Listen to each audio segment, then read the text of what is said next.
તો વર્ષો સુધી એની તાલીમ લેવી પડે. જ્યારે આ નારદજીની વીણામાં એની જાતે જાતે ધૂન વાગ્યા કરે. પગે લાગ્યા. કનૈયાને જોઈને નારદજી આહા ખુશ થયા.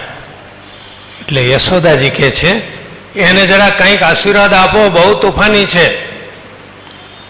ગોપીઓના ઘરમાં જઈને માખણ ખાય છે, અહીં ઘરની અંદર તો માખણને અડતો નથી. એટલે હસતા હસતા નારદજી કહે છે મૈયા, આ તમારા લાલાનો એ સ્વભાવ છે. શું સ્વભાવ છે?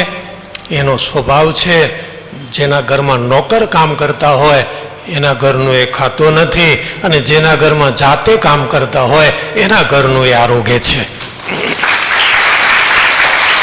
આ કથા આપણને બહુ સુંદર કહી જાય છે. શિક્ષાપત્રી ભાષ્યમાં સતાનંદ સ્વામીએ લખ્યું છે કે ઠાકોરજીના અર્થે જે કંઈ કરવું એ તમારા ઘરમાં નોકર હોય તો એને ઓર્ડર ન કરાય. ફૂલ લાવજે, મારે સવારે 6:30 મંદિરે જવું છે, તમારે જાતે ચૂંટી લેવાના. ભગવાનને અર્થે જે કાંઈ કામ કરો એ તમારે જાતે કરવાનું. અંબરીશ રાજાની વાત સ્વામિનારાયણ ભગવાને સત્સંગી જીવનમાં કહી છે. એ જાતે સેવા કરતા. આટલું કહી નારદજી ચાલ્યા ગયા. મૈયાએ વિચાર કર્યો તો પછી કાલ હું જાતે બનાવું, હું જોઉં આ મહાત્માજી સાચા કે ખોટા. હું જાતે માખણ બનાવું. માખણની વાત તો બહુ સાંભળીને આપણે, ગઈકાલે સાંભળી હતી.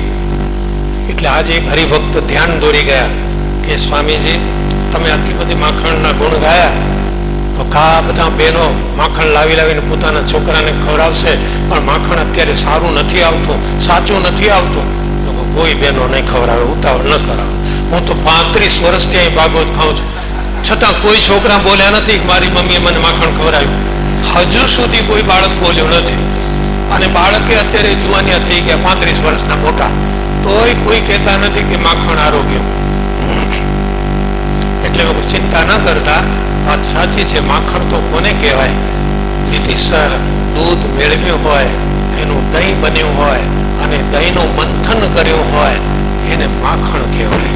બાકી તો માખણ શબ્દથી આપણે જે ઓળખતા હઈશું એમાં માખણના ગુણ નથી હોતા. તો યશોદાજીએ જે પ્રયત્ન કર્યો એમાં એક અદ્ભુત કથા રચાઈ, એ આપણે આવતીકાલે સાંભળીશું. સ્વામિનારાયણ ભગવાન.